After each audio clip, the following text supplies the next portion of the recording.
তুমি ইচ্ছে করলে পাগলামি চিন্তাভাবনা না করার জন্য বাবাকে বলতে পারো। জি, আচ্ছা আমি বলবো। শুভ্র, আমি বুঝতে পারবো না। আমার অনেক কাজ আছে। আরেকদিন তোমার সঙ্গে কথা বলবো। নিতু উঠে দাঁড়ালো। শুভ্র লক্ষ্য করলো নিতুকে আসলেই খুব ক্লান্ত লাগছে। মুখে বয়সের দাগ পড়ে গেছে। চোখের নিচটা কালো হয়ে আছে। নিতু চলে যাবার পর শুভ্র খানিকক্ষণ বসেই রইলো। ক্যান্টিনের লোকজন আসতে শুরু করেছে। এখন বোধহয় লাঞ্চ টাইম। বাসায় ফিরতে ইচ্ছে করছে না। দুপুরের খাবার ইয়াজউদ্দিন সাহেব অস্থায়ী খান। খুব হালকা খাবার, এক বাটি স্যুপ, সামান্য সালাদ, এক টুকরো পেঁপে, অর্ধেকটা কলা। খাবার শেষে মগের মতো বড় একটা গ্লাসে এক মগ দুধ চিনিবিহীন চা। চায়ের সঙ্গে দিনের দ্বিতীয় সিগারেটটিও খাওয়া হয়। আজ তার লাঞ্চ ঠিক মতো খাওয়া হয়নি। 2 চামচ স্যুপ মুখে দিয়ে বাটি সরিয়ে রাখলেন। সালাদও খাননি। পেঁপের টুকরোও 2 খণ্ড মুখ দিয়েছেন। চায়ের মগ সামনে আছে, ঠান্ডা হচ্ছে কি তিনি চুমুক দিচ্ছেন না। তারপর 3টি সিগারেট খাওয়া হয়ে গেছে। তিনি প্রচন্ড টেনশন অনুভব করছেন, যদিও আচরণে তা প্রকাশ পাচ্ছে না। তার সামনে এই সপ্তাহের নিউজ উইক। তিনি আর্টিফিশিয়াল ইন্টেলিজেন্সের ওপর একটি প্রবন্ধ পড়েছেন। মন দিয়েই পড়ছেন। আর টেনশনের কারণ হচ্ছে তিনি খবর পেয়েছেন আজ তাকে অফিস থেকে বের করে দেওয়া হবে। অফিস ছুটি হবার পর কর্মীরা তাকে ঘেরাও করবে, দরজা আটকে তালা দিয়ে দিবে। তার টঙ্গী সিরামিক কারখানার কর্মচারীরা এসে যোগ দেবে। তাদের 9 দফা দাবির সবকটি তাকে মেটাতে হবে। আজ ভয়ঙ্কর কিছু ঘটবে। এই ব্যাপারে কর্মীরা মোটামুটি নিশ্চিত। তবে তারা নিশ্চিত যে ইয়াজউদ্দিন সাহেব এখন পর্যন্ত কিছুই জানেন না। ইয়াজউদ্দিন সাহেব কর্মচারী সমিতির সব খবরই রাখেন। নেতাদের গোপন বৈঠকের খবরও তিনি জানেন। আজকে ঘেরাওয়ের ব্যাপারে তিনি কি করবেন এখনো ঠিক করেননি। ব্যস্ত হবার কিছু নেই, হাতে সময় আছে। এরা প্রথমে যা করবে তা হলো টেলিফোন লাইন কেটে দেবে, যাতে তিনি প্রয়োজনের সময় পুলিশকে সাহায্য না নিতে পারেন। পুলিশকে আগেভাগে জানিয়ে রাখা যায়, তবে তা করা ঠিক হবে না। পুলিশের কাছ থেকেই ওরা জেনে যাবে। এমন ব্যবস্থা করে রাখতে হবে যাতে পুলিশ ঠিক 4টার সময় খবর পায়। ইয়াজউদ্দিন সাহেব মনিরুল হককে ডেকে পাঠালেন। মনিরুল হক কর্মচারী সমিতির সংস্কৃতি সম্পাদক। আজকের ঘেরাও আন্দোলনে সেই হচ্ছে প্রধান ব্যক্তি। প্রতিটি কাজে সে করছে আড়াল থেকে। ভয়ঙ্কর ব্যাপার হচ্ছে ঘেরাও এর পর্যায়ে সে রেকর্ড রুমে আগুন লাগিয়ে দেবার একটি পরিকল্পনা করছে। এটি কেন করেছে তিনি জানেন না। মনিরুল হক এসে বিনীত ভঙ্গিতে দাঁড়ালো। 30-32 বছরের বয়সী ছেলে, এর মধ্যে চুল পেকে গেছে। আজ বোধহয় সে ক্রমাগত পান খেয়েই যাচ্ছে, সব কটা দাঁত লাল। এখনো মুখে পান আছে। এই গরমেও সে হালকা গোলাপি রঙের সোয়েটার পরে আছে। স্যার, আমাকে ডেকেছেন? হ্যাঁ ডেকেছি। তোমার খবর কি মনিরুল ইসলাম? জি স্যার, আপনার দোয়া। মুখ ভর্তি পান নিয়ে আর কখনো আমার ঘরে ঢুকবে না। পান ফেলে মুখ ধুয়ে আসো, তারপর বলছি। মনিরুল ইসলাম হচকিয়ে গেলেন, ঘর ছেড়ে দিলেন। তারপর ঠিক শুভ্র পর্দার ফাঁক দিয়ে গলা বের করে বলল, বাবা আসবো? ইয়াজউদ্দিন সাহেব বিস্মিত হয়ে বললেন, তুমি কোত্থেকে? শুভ্র হাসলো। এসো ভেতরে এসো। তুমি কি খুব ব্যস্ত বাবা? তোমাকে খুব চিন্তিত মনে হচ্ছে। কিছুটা ব্যস্ত, তবে চিন্তিত না। তুমি বসো শুভ্র। শুভ্র বসলো। ইয়াজউদ্দিন সাহেব তার পিএকে ডেকে বললেন কেউ যেন এখন না আসে। মনিরুল ইসলামকে 1 ঘন্টা পরে আসতে বললেন। ইয়াজউদ্দিন সাহেব পঞ্চম সিগারেটটা ধরাতে ধরাতে বললেন, শুভ্র, তোমাকে দেখে মনে হচ্ছে তুমি আজ সারাদিন কিছু খাওনি। তুমি পথে পথে ঘুরেছো, তোমার মাথা ধরেছে। তোমার 3টি ধারণাই সত্যি বাবা। তুমি কি কিছু খাবে? না। কিছু বলার জন্য এসেছো নিশ্চয়ই, বলো। শুভ্র হাসি মুখে বলল, বাবা তুমি কি জানো আমার এক বন্ধু বিয়ে করেছে? জানি। তোমার সেই বন্ধুর নাম জাহেদ। সে একজন প্রফেশনাল প্রাইভেট টিউটর। তার স্ত্রীর নাম কেয়া। বিয়েতে তোমার বরযাত্রী যাবার কথা ছিল, চশমা হারিয়ে ফেলার কারণে তুমি যেতে পারোনি। এখন বলো কি বলবে? বাবা, আমি ওদের দুজনকে খুব সুন্দর একটা উপহার দিতে চাই। অবশ্যই দেবে। তোমার বন্ধু নিশ্চয়ই তোমার কাছে দামি গিফট আশা করে। আমি নতুন ধরনের কোনো গিফট দেবার কথা ভাবছি, দামি কিছু না। যেমন জয়দেবপুরে আমাদের যে বাগান বাড়ি আছে, আমি ভাবছি ওই বাড়িতে তাদের আমি কয়দিন থাকতে বলবো। ওরা খুব পছন্দ করবে বাবা। এত সুন্দর বাড়ি, এত সুন্দর বাগান। জ্যোৎস্না রাতে ঝিলি যে নৌকা আছে, ওইখানে ওরা চড়বে। আমার ভাবতেই ভালো লাগছে। চা খাবে শুভ্র? না। তোমার মাথা ধরা কি সেরেছে? এখন নেই। একটু বসো, আমার নিজের জন্য আমি চায়ের কথা বলছি। এই চা ঠান্ডা হয়ে গেছে। বাবা, আমার বন্ধু বিয়ে করে খুব সমস্যার মধ্যে পড়েছে। আমাকে কিছু বলেনি। তবুও আমার অনুমান জাহেদকে একে নিয়ে কোথাও উঠতে পারছে না। জয়দেবপুরে বাড়িতে যদি ওরা থাকতে পারে তাহলে জীবনের শুরুটা ওদের অসম্ভব সুন্দর হবে। আমার কিন্তু তা মনে হয় না শুভ্র। আমার মনে হয় ওরা যদি ওই বাড়িতে কদিন থাকে তাহলে ওরা হতাশাগ্রস্ত হবে। ওদের জীবনের শুরু হবে ভুল দিয়ে। হুট করে বিয়ে করে ওই ছেলে সমস্যা তৈরি করেছে। তোমার জয়দেবপুরের বাগানবাড়ির সেই সমস্যার কোনো সমাধান নয়। তোমার বন্ধুর সমস্যা তাকে সমাধান করতেই হবে। শুভ্র কিছুক্ষণ চুপ করে থেকে বলল, যেকোনো সুন্দর জিনিস কিন্তু আমরা অন্যের সঙ্গে শেয়ার করি।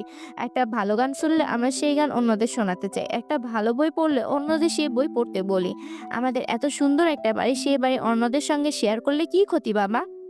সব জিনিস শেয়ার করা যায় না। আমি একটা ক্রাউড উদাহরণ দিয়ে ব্যাপারটা তোমাকে বোঝাই। মনে করো তুমি বিয়ে করলে, অসাধারণ একটি মেয়েকে বিয়ে করলে, যে মেয়ে তোমার কাছে মধুর সঙ্গীতের মতো, কিন্তু সে মধুর সঙ্গীত তোমার বন্ধুদের সঙ্গে শেয়ার করতে পারবে না। বাড়ির বেলাও এ কথাটাই সত্যি।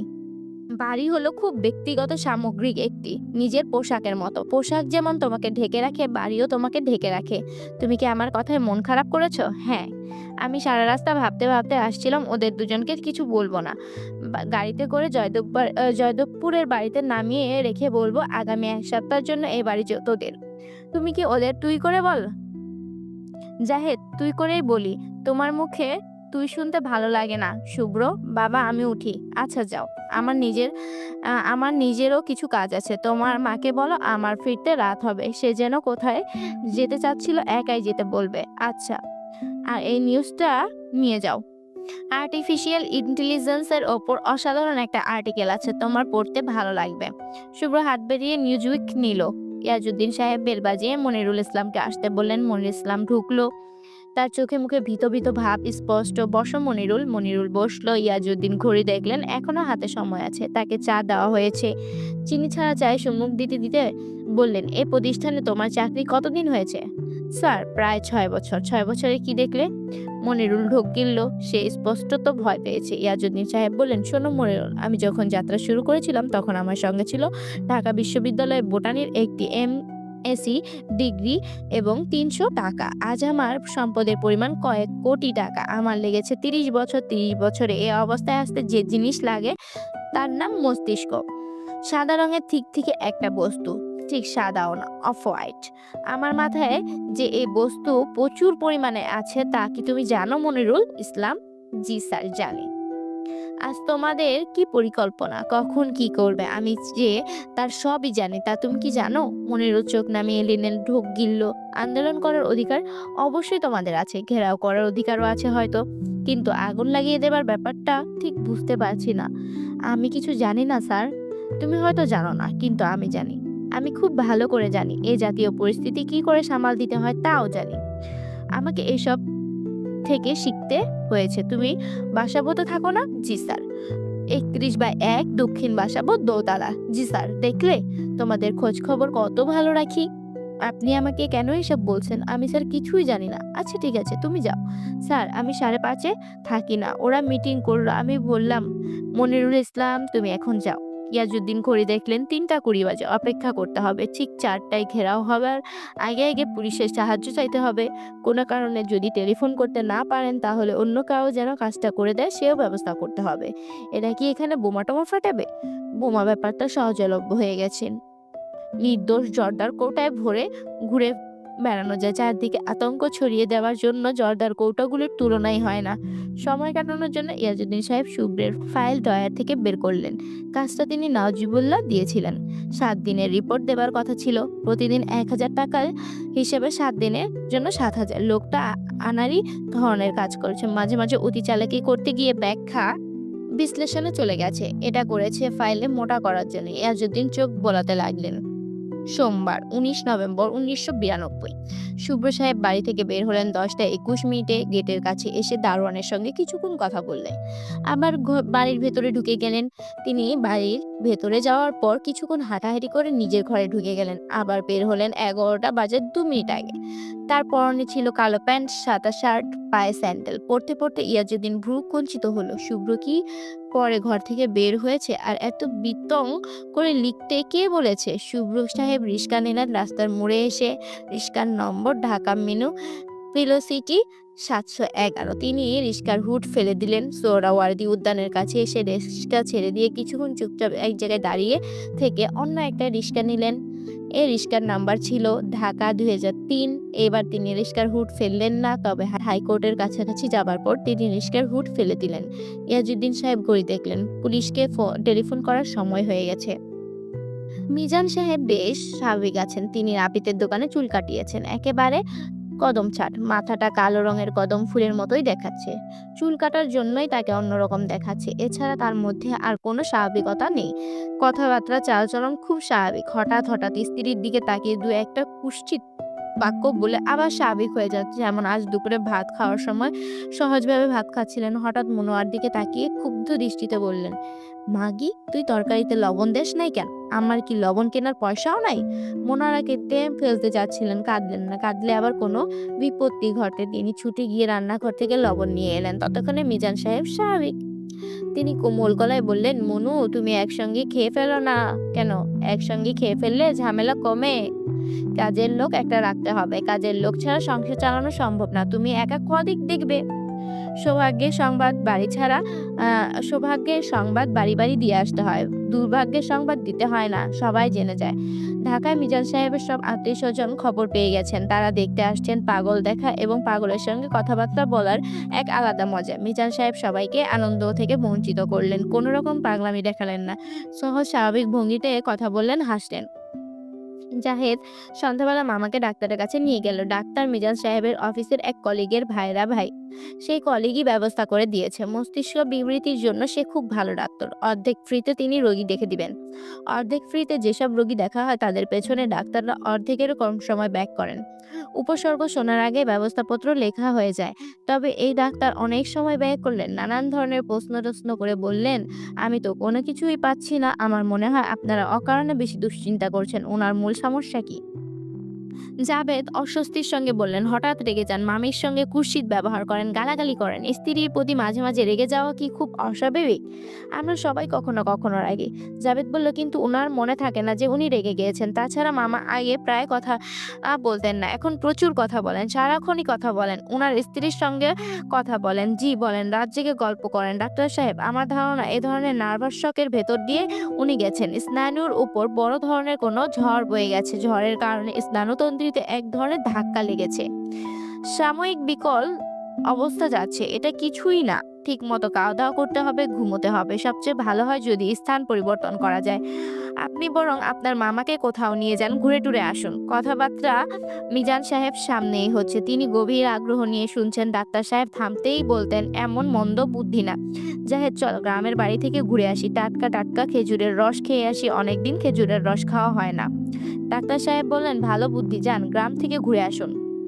জাভেদ তার মামাকে নিয়ে বিমর্ষ মুখে বের হয়ে এলো। ডাক্তার সাহেব লম্বা প্রেসক্রিপশন করেছেন, নানান ধরনের ভিটামিন, হজমের ওষুধ, ঘুমের ওষুধ। ৩০০ টাকা চলে গেল ঔষধে। মিজান সাহেব হাই তুলতে তুলতে বললেন, ঔষধে কোনো কাজ হবে না, আমার দরকার গ্রামের খোলা হাওয়া। রাত ১১টায় বাহাদুরবাদ এক্সপ্রেস আছে, চল বাহাদুরবাদ এক্সপ্রেসে চলে যাই। ট্রেনেও অনেকদিন চড়া হয় না, ভালোই হলো।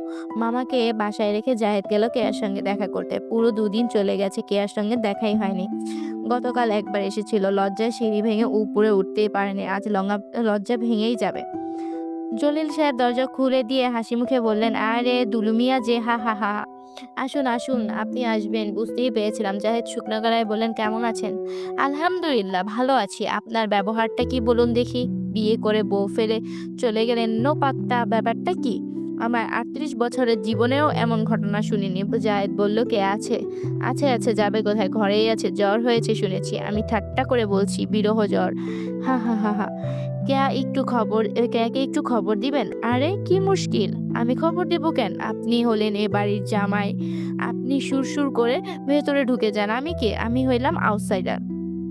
জাহেদকে ভেতরে ঢুকতে হলো না। কেয়া বের হয়ে এলো। গায়ে জ্বর ১০২ এর কাছাকাছি, অসহ্য মাথার যন্ত্রণা, মনে হচ্ছে মাথা ছিঁড়ে পড়ে যাবে, কিন্তু বেশ স্বাভাবিক।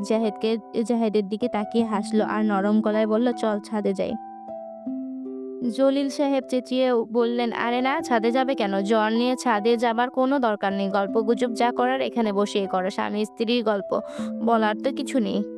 কে কিছুই বলল না, দরজা খুলে রওনা হলো। তার গায়ে পাতলা একটা চাদর, চাদরে বোধহয় শীত মানছে না। সে অল্প অল্প কাঁপছে। সিঁড়ি দিয়ে ওঠার সময় সে হুমড়ি খেয়ে পড়ে যেতে ধরলো। জাহেদ তাকে ধরে ফেললো। জাহেদ বলল, শরীরটা এত খারাপ করেছে কিভাবে কেয়া? কেয়া বলল, বুঝতে পারছি না, কাল রাতে অনেকক্ষণ ধরে গোসল করেছি, মনে হয় ঠান্ডা লেগেছে, কাশি আছে। আছে, শুনতে শুনতে চাও? কেয়া হাসছে। জাহেদ বলল, ছাদে হাওয়ায় বসা বোধহয় ঠিক হবে না। ঠিকই হবে। চুপ করে বসো। তোমার মামা কেমন আছেন? বুঝতে পারছি না, খুব ভালো মনে হচ্ছে না। মাথা বোধহয় খারাপ হয়ে গেছে, কিংবা হতে যাচ্ছে। ডাক্তার দেখিয়েছো? হুম। ডাক্তার কি বললেন?